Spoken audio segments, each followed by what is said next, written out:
बहुत स्वागत है आप सभी का। मैं हूं आपके साथ नैना यादव, लेकर हाजिर हूं हमारा खास शो पूछता है इंडिया। बात करने जा रहे हैं उस मुल्क की, उस नाकाम सरकार की, उस ये कहा जाए नाकाम सेना की, जिसके जुल्म और सितम की वजह से एक बार फिर से देश बंटवारे की कगार पर है। एक बार फिर साल 1971 का इतिहास दोहराया जाने वाला है। शहबाज शरीफ की नीतियां और आसिम मुनीर के जुल्मों के जवाब में अब बलूचिस्तान ने अपनी आजादी का ऐलान कर दिया। दूसरी तरफ पीओके में भी अब लोग यलगार कर रहे हैं। माना जा रहा है कुछ ही घंटों के बाद में जेएसी की तरफ से कुछ बड़ी घोषणा की जा सकती है।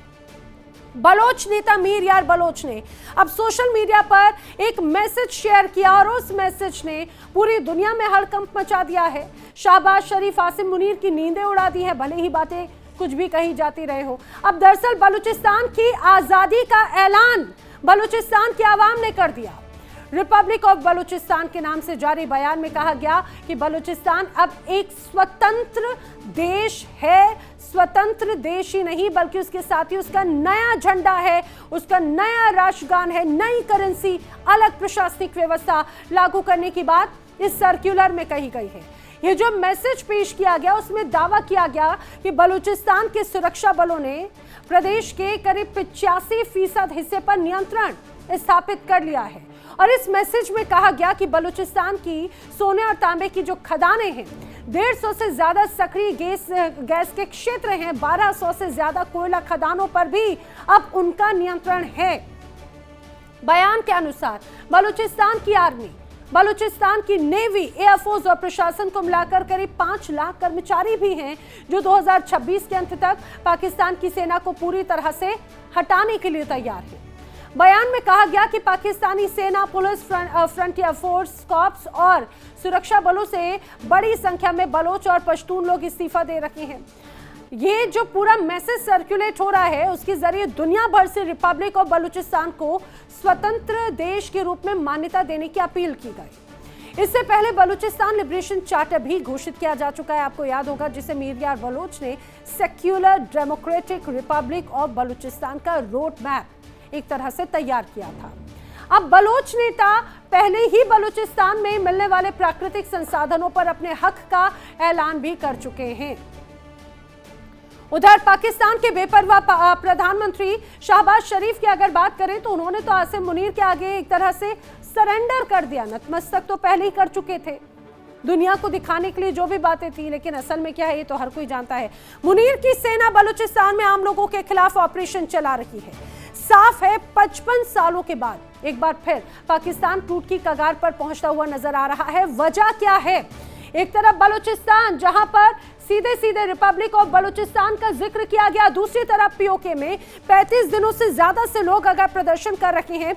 आज एक बड़ा मार्च किया जा रहा है और उसमें जेएसी की तरफ से क्लियर कट की बात कही गई कि हम असेंबली में जाकर ऐलान कर रहे हैं कि अब हम आजाद हैं, हम आजाद हैं पाकिस्तान की बेड़ियों के साथ में। हालांकि इस बार हालात और विकट होते नजर आते हैं पहले से अलग। सरकार और सेना हालात को संभाल नहीं पा रहे।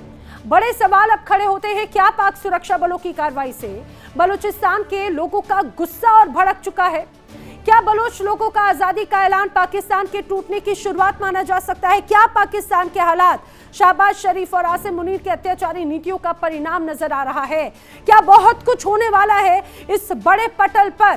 करेंगे चर्चा। खास मेहमानों का पैनल मेरे साथ कनेक्ट हो रहा है, जल्दी से मिलवा देती हूँ। Defence expert lieutenant colonel JS Soni ji मेरे साथ कनेक्टेड हैं, मेरे साथ बलोच समर्थक बसीर नवीद कनेक्ट हो रहे हैं और पाकिस्तान से एक्सपर्ट मेजर नदीम शेख भी कनेक्ट हो रहे हैं। आप सभी का इस चर्चा में बहुत स्वागत है, बहुत बहुत स्वागत है। JS सोनी साहब, जल्दी से एक बार मैं आपसे बात करना चाह रही हूँ। मुझे एक बात बताइए सर, ये जिस तरह से बाकायदा मीर यार बलोच या बलूचिस्तान की तरफ से ये एक बड़ा पत्र, एक बड़ा मैसेज कन्वे किया गया, कुछ समय पहले चार्टर घोषित किया गया था, बड़े रोड मैप की बात कही गई थी।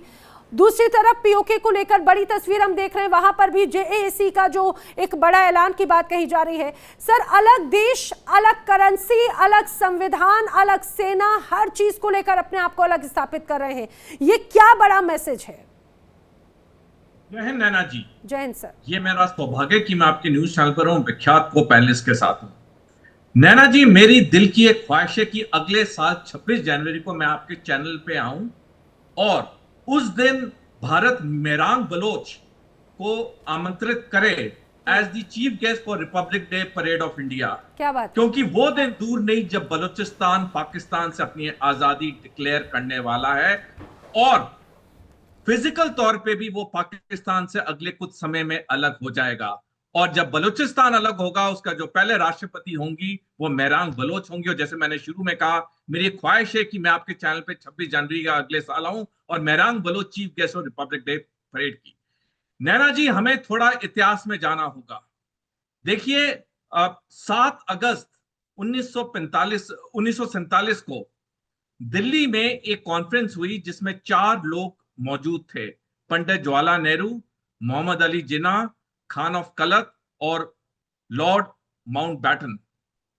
इस मीटिंग में यह फैसला लिया गया कि बलूचिस्तान एक आजाद देश रहेगा जब भारत और पाकिस्तान का बंटवारा होगा। और इसी के मद्देनजर रखते हुए 11 अगस्त को 1947 को बलूचिस्तान ने अपनी आजादी डिक्लेयर कर दी। 3 दिन बाद पाकिस्तान बना और अगले दिन 15 अगस्त को भारत आजाद हुआ। लेकिन मोहम्मद अली जिन्ना ने अपने वादों पे अटल नहीं रहे और उन्होंने कुछ महीने बाद 3 मार्च 1948 को पाकिस्तानी सेना की 3 डिवीजन भेजी बलूचिस्तान में, और बलूचिस्तान के खान ऑफ कलत की कनपट्टी पे बंदूक रख के बलूचिस्तान को उनके लोगों की मर्जी के विपरीत विलय किया गया। और तब से लेके आज तक जो बलोच के लोग हैं वो कभी भी अपने आप को पाकिस्तान का हिस्सा नहीं मानते हैं। नैना जी, मेरे को 1 मिनट और देना। जी जी सर।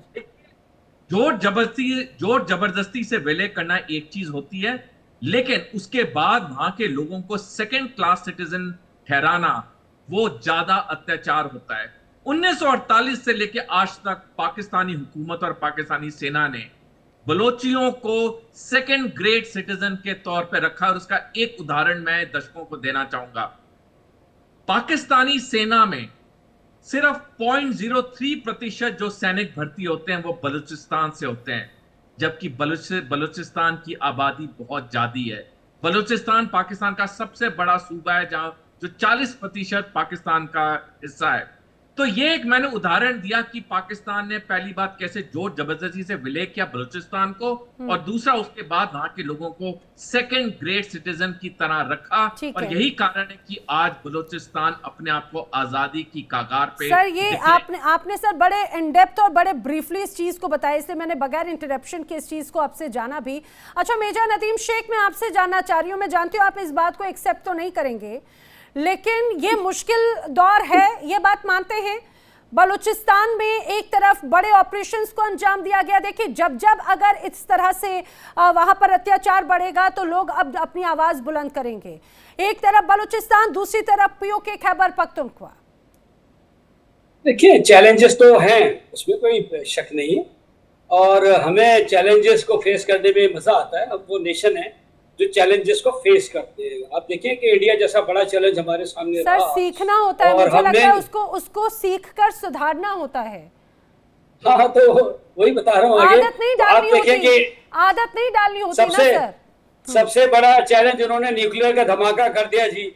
आप देखिए, पाकिस्तान जैसा मुल्क दुनिया में हमने न्यूक्लियर की रिस्पॉन्स दे दी, बैलिस्टिक के क्या बैलिस्टिक कर दिया, क्रूज तो अल्हम्दुलिल्लाह हर चीज में रिस्पॉन्स किया है।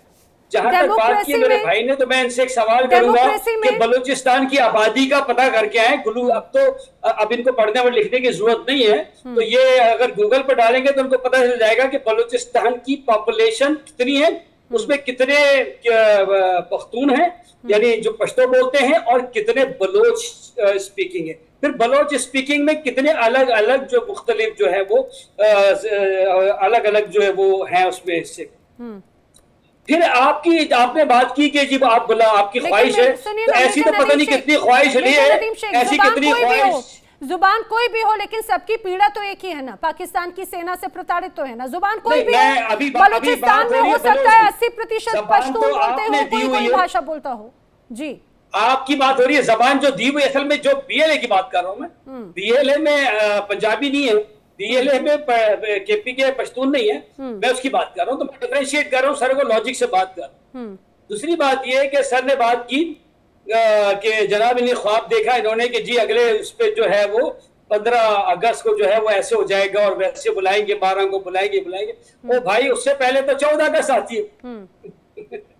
अच्छा, 14 अगस्त को तो हमने सेलिब्रेट करना है आपके जो गुरबख्श सिंह पन्नू को बुलाया हुआ है हमने, ठीक है। खालिस्तान का झंडा हम लहराएंगे 14 अगस्त को।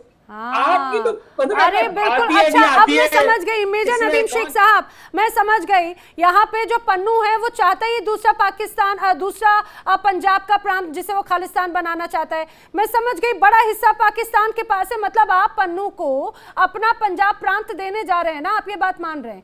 कितने टुकड़े करवाएंगे? बलूचिस्तान, खैबर पख्तूनख्वा, अपना पंजाब प्रांत भी देकर। मैं समझ गई ख्वाहिश आपकी। जरूर चला जाएगा और ये बैठे होंगे। अरे जाइए सर, ठीक है ना। देखिए इंडिया डेली 24/7 अब आपके स्मार्ट टीवी पर। इंडिया डेली मौजूद है सभी डिजिटल प्लेटफॉर्म पर लाइव और लगातार। इंडिया डेली 24/7 हर दिन राष्ट्र को समर्पित।